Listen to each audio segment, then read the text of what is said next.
ಶಾಸಕ ಯತ್ನಾಳ್ಗೆ ಪರೋಕ್ಷವಾಗಿ ತಿರುಗೇಟ್ ಕೊಟ್ಟಿದ್ದಾರೆ ಬಿಜೆಪಿ ರಾಜ್ಯಾಧ್ಯಕ್ಷ ವಿಜಯೇಂದ್ರ. ಯತ್ನಾಳ್ ಹೆಸರನ್ನ ಎತ್ತದೆ ರಾಜ್ಯಾಧ್ಯಕ್ಷರು ಕಠೋರ ಮಾತಾಡಿದ್ದಾರೆ. ಬಿಜೆಪಿ ಆಂತರಿಕ ಜಗಳದ ವಿಚಾರ ತೆರೆದ ಪುಸ್ತಕ ಎಲ್ಲರಿಗೂ ಗೊತ್ತೇ ಇದೆ. ನಾನು ತಲೆ ಹಿಡಿಯೋ ರಾಜಕಾರಣ ಮಾಡೋದಿಲ್ಲ. ಯಾರೋ ಬೇರೆಯವರಿಂದ ಕೇಳಿ ತಿಳಿಯುವ ಅಗತ್ಯ ನನಗಿಲ್ಲ.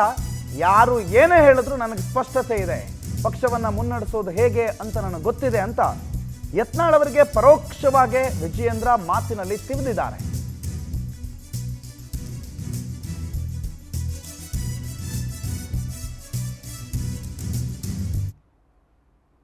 ನಾನೊಬ್ಬ ಜನಪ್ರತಿನಿಧಿಯಾಗಿ ಶಾಸಕನಾಗಿ ನನ್ನ ಕ್ಷೇತ್ರದ ಸಮಸ್ಯೆಗಳಿಗೆ ಸ್ಪಂದನೆ ಮಾಡ್ತಕ್ಕಂಥದ್ದು ನನ್ನ ಆದ್ಯ ಕರ್ತವ್ಯ. ಬೇರೆಯವರಿಂದ ಕೇಳಿ ತಿಳ್ಕೊಳ್ತಕ್ಕಂಥ ಅವಶ್ಯಕತೆ ನನಗೆ ಬಂದಿಲ್ಲ. ಯಾರೋ ತಲೆ ಹಿಡಿತಕ್ಕಂಥ ರಾಜಕಾರಣ ಕೂಡ ನನ್ನ ಜೀವನದಲ್ಲಿ ಮಾಡೋ ಪ್ರಶ್ನೆ ಬರೋದಿಲ್ಲ. ನಾನು ಯಾವತ್ತೂ ಕೂಡ ತಂದೆಯವ್ರು ನೋಡಿದರೆ ಯಡಿಯೂರಪ್ಪರು ಯಾವ ರೀತಿ ತಮ್ಮ ರಾಜಕೀಯ ಜೀವನವನ್ನು ಮಾಡಿದ್ದಾರೆ ಅಂತಕ್ಕಂಥದ್ದು. ಯಾರೇನು ಹೇಳಿದ್ರು ಸಹ ರಾಜ್ಯದ ಅಧ್ಯಕ್ಷನಾಗಿ ನನಗೆ ಸ್ಪಷ್ಟತೆ ಇದೆ. ಪಕ್ಷವನ್ನು ಹೇಗೆ ಮುನ್ನಡೆಸಬೇಕು, ಹೇಗೆ ತೆಗೆದುಕೊಂಡು ಹೋಗಬೇಕು ಅನ್ನೋದನ್ನು. ಇನ್ನು ನನ್ನ ಕ್ಷೇತ್ರದ ವಿಚಾರ ಬಂದಾಗ ನನ್ನ ಕರ್ತವ್ಯ ಇದೆ.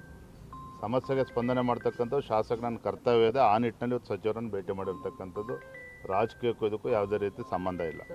ನೋಡ್ರಿ, ನಾನೊಬ್ಬ